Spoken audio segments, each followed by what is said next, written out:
Kalian pernah nggak sih, lagi asyik baca buku, terus tiba-tiba kepikiran, nanti kalau ada AI yang super canggih, kita masih perlu baca buku nggak ya? Pertanyaan ini mungkin terdengar sepele, tapi sebenarnya ini menyangkut masa depan kita semua. Masa depan literasi di Indonesia. Apakah AI akan menjadi teman baik yang membantu kita lebih pintar?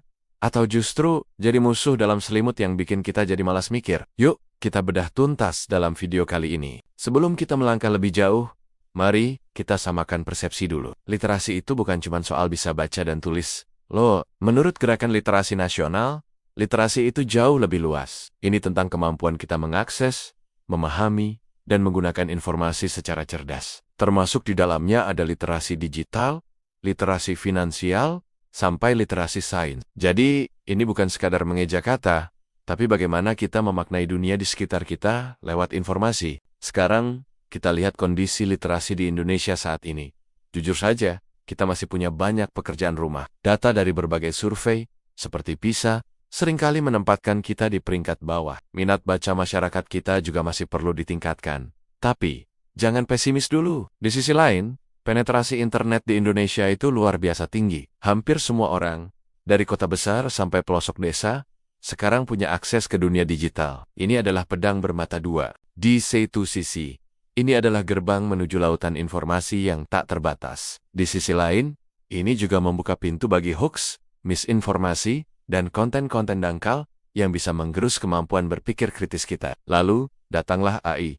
Kecerdasan buatan ini hadir di tengah-tengah kondisi kita yang seperti ini. AI menawarkan banyak kemudahan yang luar biasa. Coba bayangkan, kalian lagi baca jurnal ilmiah yang rumit, terus ada AI yang bisa langsung merangkum poin-poin pentingnya dalam bahasa yang mudah dimengerti. Atau saat kalian mau menulis esai, AI bisa bantu menyusun kerangka, mencari referensi, bahkan memperbaiki tata bahasa. Keren banget kan? Teknologi seperti ChatGPT, Gemini, atau platform-platform AI lainnya seakan menjadi asisten pribadi super cerdas yang siap membantu kita kapan saja. Ini adalah potensi emas bagi dunia pendidikan dan literasi kita. Proses belajar bisa jadi lebih personal, lebih cepat, dan lebih efisien. Tapi, di balik semua kemudahan itu, ada sebuah kekhawatiran besar. Apakah kemudahan ini akan membuat otak kita jadi lemot? Kalau semua informasi sudah disajikan dalam bentuk ringkasan, apakah kita masih mau bersusah payah membaca buku tebal dari awal sampai akhir? Kalau setiap pertanyaan bisa dijawab instan oleh AI, apakah kita masih terdorong untuk berpikir kritis, menganalisis, dan mencari jawaban sendiri? Ada risiko kita terjebak dalam apa yang disebut gelembung filter atau echo chamber, di mana AI hanya menyajikan informasi yang sesuai dengan keyakinan kita, membuat kita jadi semakin sempit wawasan. Yang lebih bahaya lagi adalah ketergantungan. Kita bisa kehilangan kemampuan dasar untuk berpikir mandiri dan memecahkan masalah tanpa bantuan teknologi. Jadi, apa yang harus kita lakukan? Apakah kita harus menolak AI? Tentu tidak. Menolak AI sama saja seperti mencoba menghentikan laju kereta api dengan tangan kosong. AI adalah keniscayaan. Dia akan terus berkembang dan menjadi bagian dari hidup kita. Kuncinya bukan pada menolak, tapi pada bagaimana kita beradaptasi dan memanfaatkannya dengan bijak. Disinilah peran literasi kritis menjadi sangat vital. Masa depan literasi Indonesia di era AI bukanlah tentang memilih antara manusia atau mesin, tapi tentang bagaimana manusia dan mesin bisa berkolaborasi secara cerdas. Kita harus melihat AI bukan sebagai pengganti otak kita, tapi sebagai alat bantu, sebagai sparring partner untuk berpikir. Misalnya, setelah dapat rangkuman dari AI, jangan berhenti di situ.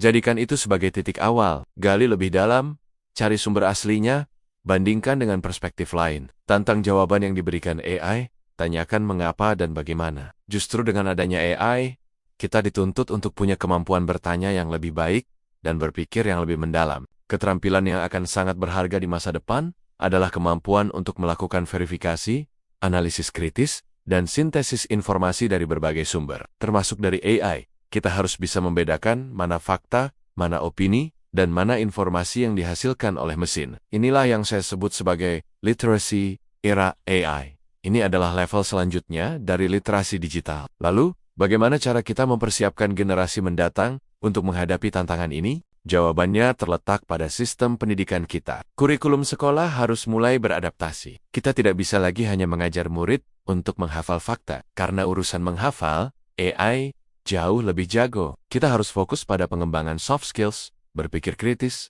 kreativitas, komunikasi, dan kolaborasi. Guru-guru perlu dilatih untuk bisa mengintegrasikan teknologi AI di dalam kelas, bukan sebagai jalan pintas, tapi sebagai alat untuk memantik diskusi dan analisis yang lebih dalam. Misalnya, seorang guru sejarah bisa meminta muridnya untuk bertanya pada AI tentang sebuah peristiwa sejarah. Lalu di kelas, mereka mendiskusikan apakah jawaban AI itu akurat, apakah ada sudut pandang lain yang terlewatkan. Dengan begitu, murid tidak hanya menerima informasi, tapi mereka belajar untuk mengevaluasi informasi. Peran orang tua di rumah juga tidak kalah penting. Daripada melarang anak menggunakan AI, lebih baik dampingi mereka. Ajarkan bagaimana cara menggunakan alat ini secara bertanggung jawab. Ajak mereka berdiskusi tentang informasi yang mereka dapatkan dari internet atau AI. Bangun kembali budaya membaca buku di rumah. Karena membaca buku fisik memberikan pengalaman yang berbeda. Proses mencerna informasi secara perlahan, halaman demi halaman, melatih fokus dan imajinasi yang mungkin tidak didapatkan dari interaksi serba cepat dengan AI.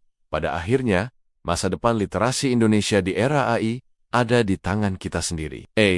Hanyalah alat. Seperti pisau, ia bisa digunakan untuk memotong sayuran dan memasak makanan lezat. Atau bisa juga digunakan untuk melukai.